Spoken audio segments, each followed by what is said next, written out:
നേരത്തെ S K ചോദിച്ച പോലെ വേണമെങ്കിൽ അവഗണിച്ച് കളയാമായിരുന്നു. സി പി എം ബലമായി സംശയിക്കുന്നുണ്ട്, അല്ലെങ്കിൽ സി പി എം ബലമായി ശക്തമായി ഭയപ്പെടുന്നുണ്ട്. ഇത് അൺആൻസർഡ് ആയി പോയി കഴിഞ്ഞാൽ ഇത് താഴെത്തട്ടിൽ ഇത് വോട്ടർമാർക്ക് ഇമ്പാക്ട് ഉണ്ടാക്കുന്ന പ്രചരണമാകുമോ? അല്ല, അവർ ഏറ്റെടുത്തില്ലായിരുന്നെങ്കിൽ പറയാൻ ഉദ്ദേശിച്ചത് ഈ തെരഞ്ഞെടുപ്പിലെ അജണ്ട സെറ്റ് ചെയ്യുന്നതിൽ UDF വിജയിച്ചിട്ടുണ്ട്. അത് ഈ ഡീൽ ആരോപണമാണ്. ആ ഡീൽ ആരോപണത്തിന് മറുപടി പറയേണ്ടി വരുന്ന അവസ്ഥയിലേക്ക് മുഖ്യമന്ത്രി ഉൾപ്പെടെ എത്തിച്ച സാഹചര്യം ഉണ്ടായിട്ടുണ്ട്. മുഖ്യമന്ത്രി ആണെങ്കിലും ഞാൻ തിരിച്ചു ചോദിക്കട്ടെ, ഇതിപ്പോ മുഖ്യമന്ത്രി ഉൾപ്പെടെയുള്ള ആളുകൾ അവഗണിച്ചിരുന്നു എങ്കിൽ എന്ത് സംഭവിക്കുമായിരുന്നു? അല്ല, അതവർക്ക് കാരണം ഇവരിങ്ങനെ ഒരു നരേറ്റീവ് അവതരിപ്പിക്കുന്നു എന്ന് കൃത്യമായിട്ട് അവർക്ക് മനസ്സിലായിട്ടുണ്ടാവുമല്ലോ. കാര്യം അവർ ഈ രാഷ്ട്രീയ പ്രവർത്തനം എത്രയോ കാലമായി. അപ്പൊ ഇവരിത് അവഗണിക്കുന്നു.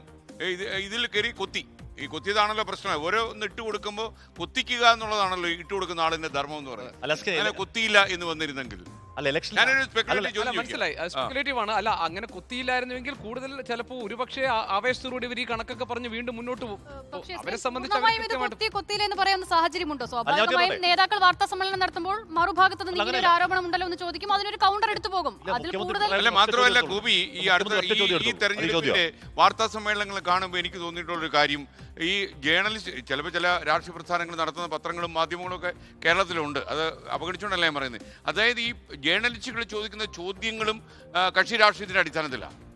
അങ്ങനെയുള്ള ചോദ്യങ്ങൾ ചോദിക്കുന്നതും ഒരുപക്ഷെ കാര്യം താൻ ഉദ്ദേശിക്കുന്ന സ്ഥലത്തേക്ക് ഈ വാർത്താ സമ്മേളനം നടത്തുന്ന ആളെ കൂട്ടിക്കൊണ്ടുവരാൻ വേണ്ടി തയ്യാറാക്കിയ ചോദ്യങ്ങൾ അവതരിപ്പിക്കുന്നു. ചില വാർത്താ സമ്മേളനത്തിൽ അങ്ങനെയും കണ്ടു. ഇവിടെ ഈ ചോദ്യങ്ങളുടെ ഒരു മെറിറ്റ് എന്താണെന്ന് എസ് കെ ഇപ്പോൾ ഇന്നലെ ദിലീപേട്ടൻ പറഞ്ഞ പോലെ മുന്നണി മര്യാദ എന്ന ഒറ്റ മറുപടി പറയാൻ പറ്റുന്ന കാര്യമല്ല. അതിന് മറുപടി അത് CPM അല്ല. എസ് കെ തൃപ്പൂണിത്തുറ പോലെ അവിടെ ക്ലാസ് മണ്ഡലത്തിൽ കഴിഞ്ഞ മുനിസിപ്പാലിറ്റിയിൽ ഭരണം പിടിച്ച മണ്ഡലത്തിൽ അവിടെ BJP ഒരു സ്ഥാനം നിർത്തുന്നില്ല. കോന്നി പോലെ കഴിഞ്ഞ ലോക്സഭാ തെരഞ്ഞെടുപ്പിൽ 31.1% വോട്ടും, അല്ല നിയമസഭയിൽ 22% വോട്ടും വലിയ മുൻതൂക്കം ഉണ്ടാക്കിയ കോന്നി പോലെ ഒരു സ്റ്റാർ മണ്ഡലത്തിൽ അവരുടെ BJPക്ക് സ്ഥാനാർത്ഥിയില്ല. റാന്നി പോലെ ഞാൻ പറഞ്ഞു പൂർത്തിയോടെ. റാന്നി പോലൊരു ക്ലാസ് മണ്ഡലത്തിൽ BJPക്ക് അവിടെ സ്ഥാനാർത്ഥിയില്ല. ഏറ്റുമാനൂർ പോലൊരു മണ്ഡലത്തിൽ BJPക്ക് അവിടെ സ്ഥാനാർത്ഥിയില്ല. കുന്നമംഗലം പോലെ വലിയ വോട്ട് ഷെയർ അതിന് മുമ്പത്തെ വർഷം അപേക്ഷിച്ച് ഉയർത്തിയ മണ്ഡലത്തിൽ BJPക്ക് അവിടെ സ്ഥാനാർത്ഥിയില്ല. അങ്ങനെ BJPക്ക് കോർ വോട്ടുള്ള മണ്ഡലങ്ങളിൽ നിങ്ങൾ എന്തുകൊണ്ടാണ് സ്ഥാനാർത്ഥികളെ നിർത്തി അവിടെ പൊളിറ്റിക്കൽ ഫൈറ്റ് കൊടുക്കാത്തത് എന്ന ചോദ്യം ഉത്തരമില്ലാതെ നിൽക്കുന്നിടത്തോളം കാലം ആ ആരോപണത്തിന് പ്രസക്തിയുണ്ട്. അതുകൊണ്ടാണ് സ്കെൻ ഇവിടെ CPM നേതാക്കൾ പ്രതികരിക്കുന്നതും. അത് അൺആൻസേർഡ് ആയി പോയി കഴിഞ്ഞാൽ, അല്ലെങ്കിൽ ഇതിങ്ങനെ പറയാൻ അനുവദിച്ചു കഴിഞ്ഞാൽ അത് ഗ്രൗണ്ടിൽ ഇമ്പാക്ട് ഉണ്ടാക്കും എന്ന കൃത്യമായ തിരിച്ചറിവിന്റെ അടിസ്ഥാനത്തിൽ തന്നെയാണ് അതിനോട് പ്രതികരിക്കാൻ അത് കയറി കൊത്തുക എന്ന് പറയാൻ.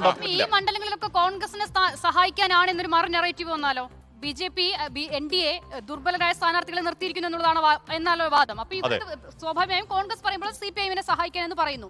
പക്ഷേ എന്തുകൊണ്ടാണ് പറഞ്ഞതിനോടും എനിക്കൊരു വിയോജിപ്പുള്ളത് എന്താണ്, ഞാൻ നേരത്തെ പറഞ്ഞാണ്, ഈ മുന്നണി രാഷ്ട്രീയത്തിൽ ഊന്നി നിന്നാലേ കേരളത്തിൽ BJPക്ക് സാമാജികരെ കിട്ടൂ എന്നുള്ള ഒരു ചിന്ത ഞാനൊന്ന് പറയട്ടെ ആഷ്മി. കോവൂർ കുഞ്ഞുമോന്റെ RSP മാർക്സിസ്റ്റ് ലെനിനിസ്റ്റിന് ഈ കുന്നത്തൂർ മണ്ഡലത്തിൽ എത്ര പ്രവർത്തകരുണ്ടാവും കോവൂർ കുഞ്ഞുമോൻ അല്ലാതെ? കോവൂർ കുഞ്ഞുമോൻ മാത്രമുള്ള ഒരു സംസ്ഥാന കമ്മിറ്റിയാണ്, കോവൂർ കുഞ്ഞുമോൻ മാത്രമുള്ള ഒരു ഘടകമാണ്.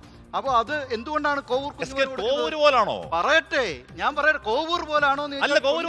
ഘടകകക്ഷിയല്ലേ? 2020 ഇന്നലെ വന്ന ഘടകകക്ഷിക്ക് കേരളത്തിന്റെ റാന്നി കൊടുക്കേണ്ട കാര്യം എന്താണ്? എന്റെ ഹാഷ്മി, അത് BJP ജയിക്കാൻ കഴിവുണ്ട് എന്ന് മണ്ഡലത്തിൽ നിർത്തുകയാണ്. ആരാണ് നിർത്തുന്നത്? അഞ്ജലി നായർ.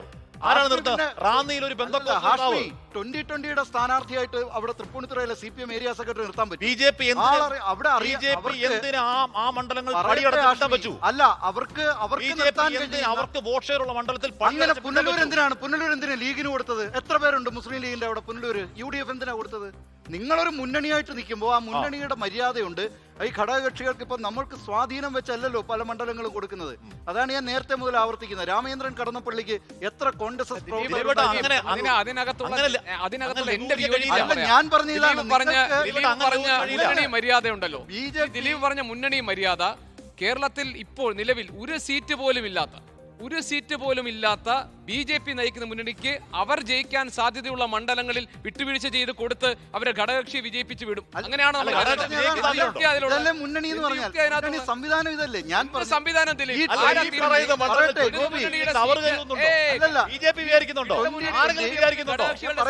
തീരുമാനിക്കുന്നത്?